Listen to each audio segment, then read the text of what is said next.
and welcome to the Noob Reviews. So today I would like to show you some new things that I got yesterday, because yesterday I went to the comic book store because I wanted to get the next Animal Castle, but apparently that was the end. The last one I showed you guys was the end of season 1, so they're doing like a season 2 coming up. So no more Animal Castles for a little bit. I can't remember the exact dates. I'll have to look that up. But kind of started something new. Have anybody of you heard of Stray Dogs?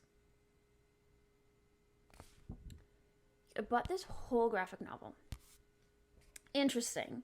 Let's see, oh boy.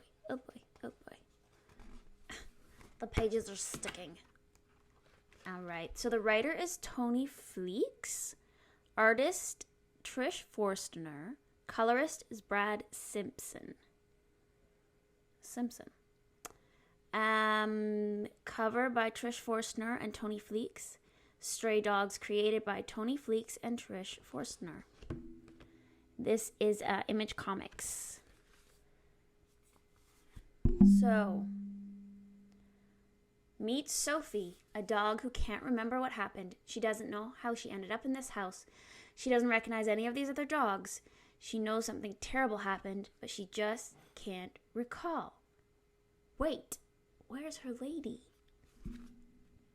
So this is like a cross between, they're saying it's a cross between Silence of the Lambs and All Dogs Go to Heaven. And I read the whole thing today. It's not, the art is pretty good. The story is good. It was fairly good writing, fairly good art, fairly good story. It wasn't like there was a huge, big mystery. You know that it's the guy who has him in his house. You know, he's the bad guy. You kind of can figure that out pretty fast. The dogs don't know. And it's like just the basic details of how he does it is the biggest mystery. So it's kind of gory at times. But that's not gory. It does have gory moments in there, but it's not, I don't know. It's not like BRZRKR. That's what I meant to say. Yeah. It actually made me cry when I got to the end, but that's because I have dogs that are rescue dogs, and it was like just the cutest, sweetest ending. Yeah. So that was kind of, I don't want to call it cute, because like it was sad and kind of horrific in some ways. Yeah, it was interesting. It was different. Honestly, if I could have just borrowed this from somebody or got it for less, because I don't see myself ever really reading this again. I'm going to keep it around. It wasn't bad. It wasn't like, oh my gosh, amazing. But it really wasn't bad. So yeah, Stray Dogs.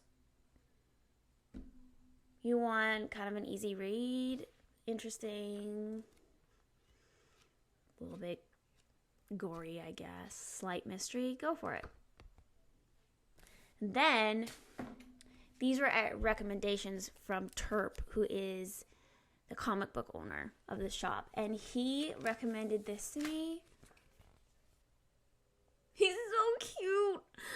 As soon as I saw the cover, I was like, yes, I just want to read this, because he's so adorable. So this is Twig. This is Twig, and the comic book series is called Twig. And he wears a little Twig hat. And he has a pet named Splat. This is very much for kids, like preteens, maybe like 9, 10, maybe like 12, right? Yeah. It has, like, the art is very, very bright, very colorful. I do like that. And they kind of jump in and you don't know who Twig is, where he comes from. He's got to go on this great big journey. It's just an alien-like world, right? This is kind of cool. This is this mountain. he talks to and sends him, the mountain sends him on the mission. So he goes into the mountain and finds the miners have found a jewel and he has to bring it back. He has to travel all over and figure out where the jewel goes and what to do with it and what it means. But Twig is a little bit like an airhead, and I can connect to that. He kind of messes it up. He goes on through all these strange countries and countryside. There's not a lot of writing in here at all. There's not a lot of dialogue. It's very, very simple. Well, not all the words are that simple, but yes. It's kind of cute. And then we have the second cover is a little creepy looking of the second issue. And Twig is just continuing his journey, and he's supposed to find this guy who will tell him what to do with the jewel and where to go, and that guy is no longer around, so Twig has to figure things out by himself. Yeah. Basically, Twig finds out that the world is gonna end, and he has to travel to different planets to find all these parts to fix the jewel and save his world. It's very easy read. Like, literally, it took me like 5 minutes, maybe 7, to read this. Cute. I would say it's kind of like a preteen.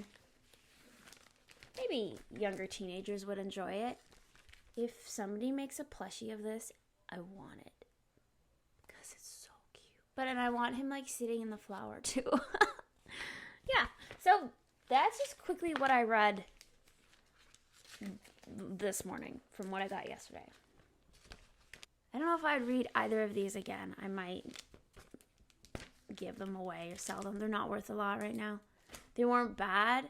I did find the art in Twig very, very bright and interesting, and because it is this different alien-like world, it was neat to look at, right? But yeah,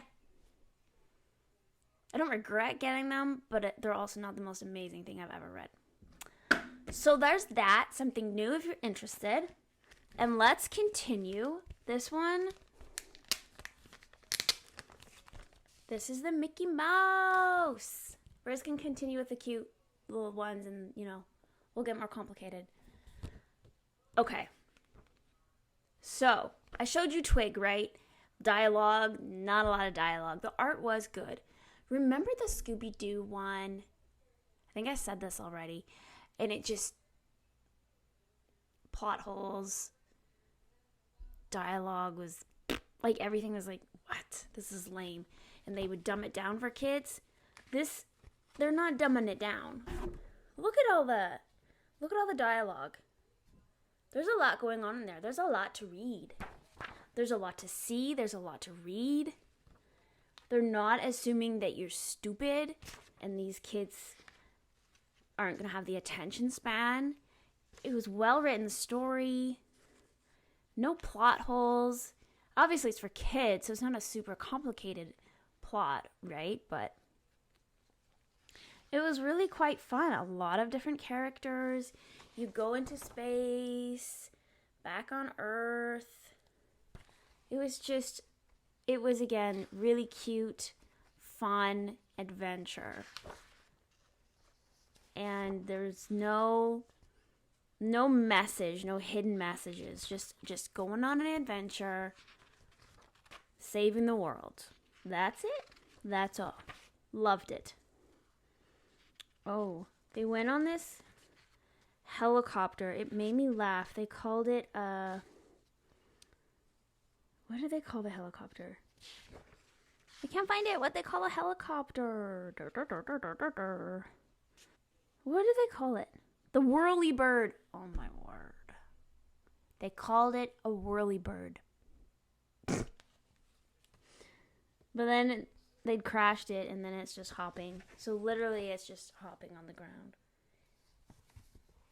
I don't know. It was cute. It was fun. They saved the world in the end.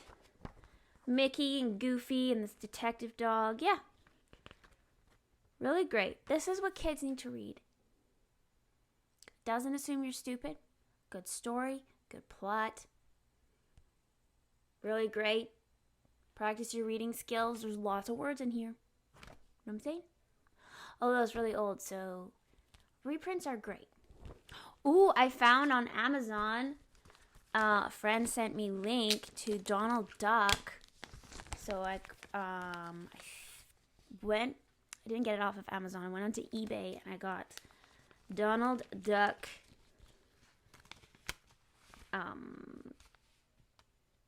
the Andes Adventure one. Oh, crap. Sorry, Jester. I forgot what it was called. I'm the worst. Anyways, it's coming and I'm excited. Flash! More cuteness. We're almost done the cuteness. This is the last of the cuteness, I promise. We'll try not to be so cutesy next week. All right. Kid Flash. This was a really sweet story. So we had Iris again, of course. She comes back in the last issue. Whatever. She really wasn't here that long. Basically, she just dropped her nephew off so he could meet the Flash. Like, she left her nephew with Barry because she knows that Barry knows the Flash, aka is the Flash. She doesn't know he is the Flash. And so she leaves her nephew with Barry, and he goes, yeah, I know the Flash. You know, so he distracts the kid so that he can change into the Flash. And this kid's little dream comes true and he meets the Flash. And then, coincidentally, guess what happens? We get random lightning flash. They're in Barry's lab. Random lightning flash. Chemical splash on the nephew. And what happens? He becomes Kid Flash. Very coincidental. Like, random. I was like, really? But, you know, they have a lot to pack into. It's like a small issue, so I understand. They did not waste their time getting to that moment. Introduce. Go to Barry's lab. Talk about how he became the Flash. Literally, he's telling this kid, this is how I became the Flash. And then lightning bolt strikes. Chemical splash on kid. Kid becomes the Flash. Whoa. Super coincidental, right? Am I saying that word right? I don't know. Whatever. Don't ask me to spell it. I can spell it. I'm not going to. It doesn't matter. So anyway, then he becomes this kid's mentor, and he's got to tell him, like, you need to keep this a secret, and yada yada, and we can work together. Makes him his own little suit that pops out of a ring. And this kid is actually faster than him because they go to the zoo to get all the wild animals that escaped from the zoo back in their cages. And Kid Flash makes it to the zoo before Flash. Gets all the animals in. By the time Flash gets there, Kid Flash has cleaned up the mess and they're good to go. So Kid Flash is faster than the Flash. I don't know if it's because he's a kid. You get older, you slow down. Maybe he's just a stronger Flash. I don't know. They never explained that. But that is how we get Kid Flash. And he's the faster Flash.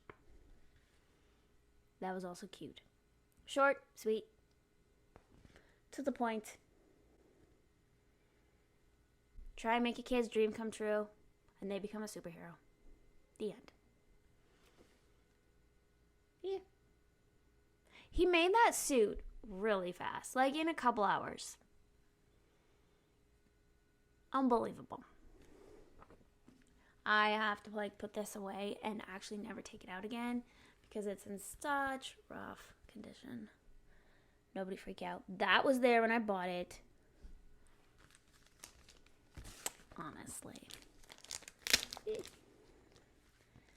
So yeah, I liked that annual. Like, I think my favorite in here was the Metal Monarch and Mr. Element.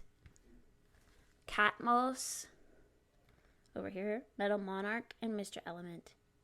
The Elongated Man was okay, but these two I think were my favorites. Yeah. Because this guy was like villainous, and he was villainous, but also there was that alien factor in there.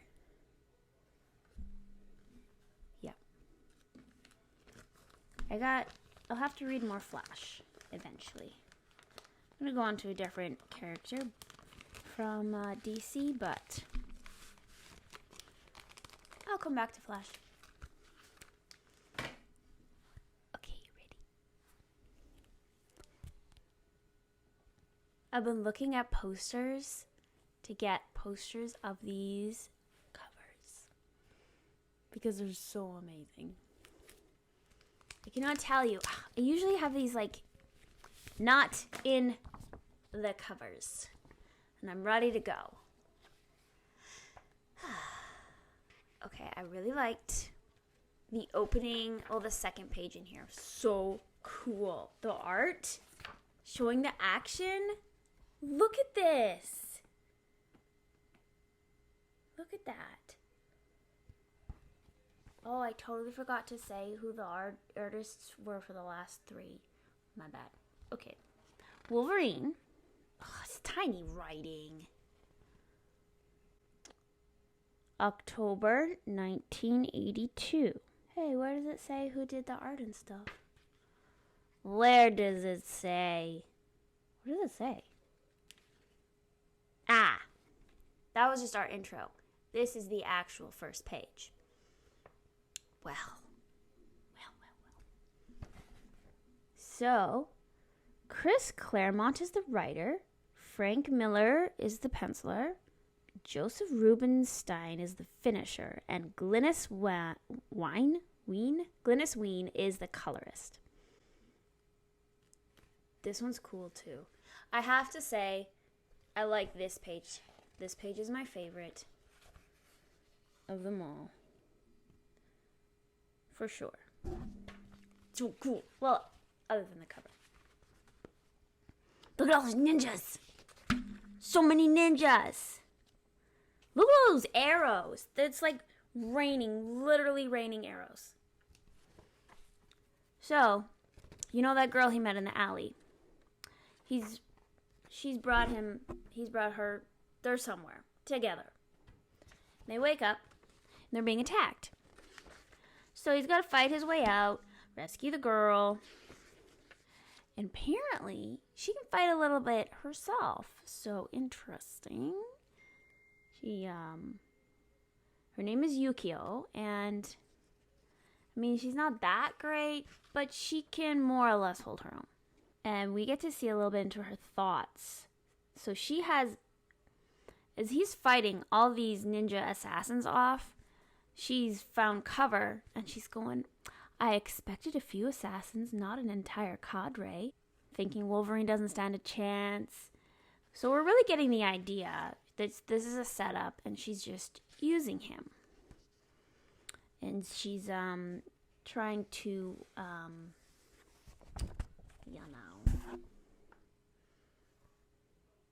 manipulate him, seduce him, manipulate him, use him. But he doesn't actually really care about her, so she doesn't get what she wants, because all he can think of is Mariko. He still hasn't let Mariko go. Hasn't been that long, so you know. And then, of course, our suspicions are confirmed, because she meets with boss guy, bad guy.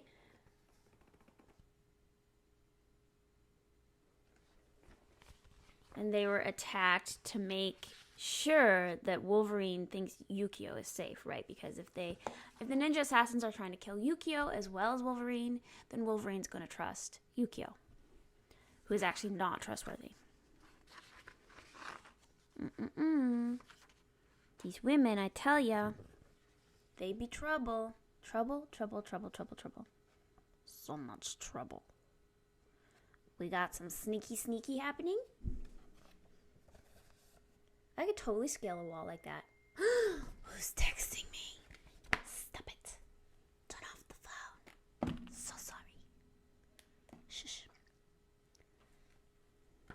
He looks like a spider. He's just climbing up like a spider. No big deal. Just let's just climb up here like I'm a spider. He's not Spider-Man, but he sure can scale a wall like Spider-Man. So they get into the hideout. He makes it past all the guards. Well, the hideout is actually, it's not a hideout. What am I saying? No. Oh, no. They just left the hideout. Okay. So they're sneaking into the theater where Mariko and her husband and all the boss dudes are. And in this show, because Wolverine's up like on the catwalk and the rafters watching the show, the actors are actually, guess what, assassins, and they attack Mariko, and it's just, this whole thing is a trap to bring Wolverine out into the open. Duh. Come on, Wolverine, seriously. So he fights all of them off, and in this big bloody battle, and he goes just kind of berserker, right? Mariko fully and truly sees who Wolverine is,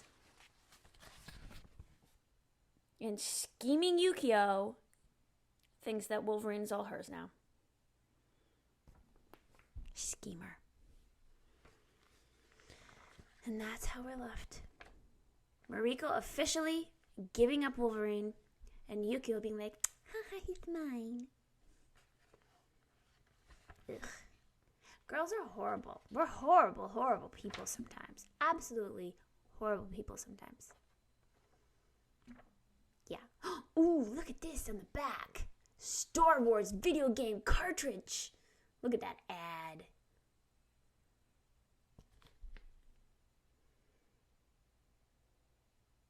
That's fun. Alrighty. We shall continue with the bloodiness and go into BRZRKR. BRZRKR, right where we left off, sort of, it is super gory. So my mature nature readers, beware. I'm going to tell you. This was actually written by Keanu Reeves and Matt Kint. So they wrote it together. It was created by Keanu Reeves. And then it was illustrated by Ron Garney, colored by Bill Crabtree, and lettered by Clem Robbins. BRZRKR. So apparently Keanu Reeves did co-write it. I wasn't sure if he had just created it. Someone mentioned. I guess he did write it. So we got the bloody battle between all the tribes going on. And BRZRKR going BRZRKR. Just completely crazy. Is just, wow. This is not for kids. Nope. And BRZRKR is starting to have some, he's starting to question himself, question who he is, and question, you know, why do people love him? Why do people like him? Is it just because he is a weapon to them? He's a tool. He's so dangerous. If he couldn't save the tribe like he does all the time, would anybody care about him, right? And so he's having this conversation with his mother, and he's just basically questioning her too. Like, who is my father? Why did you want me? You know, how did I come to be? And she's telling him that he's a gift. He says, what did you pray for, mother? Did you pray for a son? Or did you pray for a unit, which is their word for a tool or a weapon? Now, because they have BRZRKR with them, this tribe is not just protecting themselves, but they're starting to get a little bit cocky and a little bit brave, and they're starting to travel outwards quite a ways away from their village to go attack other villages that are kind of a ways away, right? Now, his father is telling him they're doing this, they're a possible threat, so they're going to attack them, attack these tribes before these tribes attack them. But this tribe is really far away and lives in a freaking city in the mountains. Like, that's a city. That's not a little village of people living in tents and caves. That's a city. And they're going to go in here. And he really loses it in here. Like, not only does he kill the king and the military and the guards, but he completely loses it. Father says, no one lives. He just killed, like, all the women and all the children. And then afterwards felt really, really guilty about it. And his father says, you did do well, because if we spared the women and children, they would only have raised children into men bent on destroying our valley. The children would never forget. I mean, that's a good point, but yikes, like, look at that. Jeepers. Man. Anyway, so lots of battles with tribes, lots of still questioning himself, questioning what he really wants to do and be. Yeah, his father just tells him, like, what his mother did in the cave, and that's how he was conceived, like, apparently by the gods, because there was, like, a lightning strike, and he was conceived by the gods. That's what they believe. Then we got this little conversation with the doctor and professor, the people that are analyzing him and studying him, like BRZRKR, and they want to know more about him, obviously, his story. They also want to make sure that BRZRKR trusts them 100%. And right now, BRZRKR is in a helicopter. He's accomplished some mission, but there were 4 KIAs in the mission, and this happened because, like, BRZRKR actually killed them because they got too close to him. And we end with them giving him 2 pills instead of 1. So, nobody's actually explained these pills to us and why they're giving them to him. Not really sure why. Don't know what they are. To be continued. I am still very intrigued by this story. It is very bloody, but it is intriguing. The art isn't bad. It's very bloody. But I am very intrigued by this story, where it's going. And these doctors say they're going to make him mortal. But you just don't believe that, because they have this incredible weapon. Why would they make him immortal when he can go into a whole city and destroy it single-handedly, right? Like, why would you give somebody like that mortality? Why would you do that? You have this perfect controllable weapon. So I really don't see him getting his mortality. I think he's going to find out they're not going to give his mortality, and he's going to go BRZRKR on them. I could be very wrong on this prediction, but that's my prediction. Yeah. I'm going to try and get better at saying who the illustrators and writers are of these comics, because I've had a couple people ask me to do that, so I will for sure. Yeah. We will continue with BRZRKR for next Sunday and Wolverine, and I will pick a couple other comics out for you. Oh, and remember Wednesday. Wednesday we are going to... I think Wednesday I said I'm going to do independent comics, which I am, but I also might bring in some French comics. So like independent and French comics, and then stay with Marvel DC. And then, of course, like, these ones like BRZRKR, etc. Yeah. Independent and French comics on Wednesdays. And if we have time for, like, a little sneak preview of what's coming up on Sunday. I think that's what I'll do. And I will see you all. Oh, wait. I have something else coming up. Monday, I am on a Troubled Greens stream. Monday at, I think it's at 7. I'll post on my Twitter. So I'm with Troubled Green on her stream and Tugs, and we're gonna talk.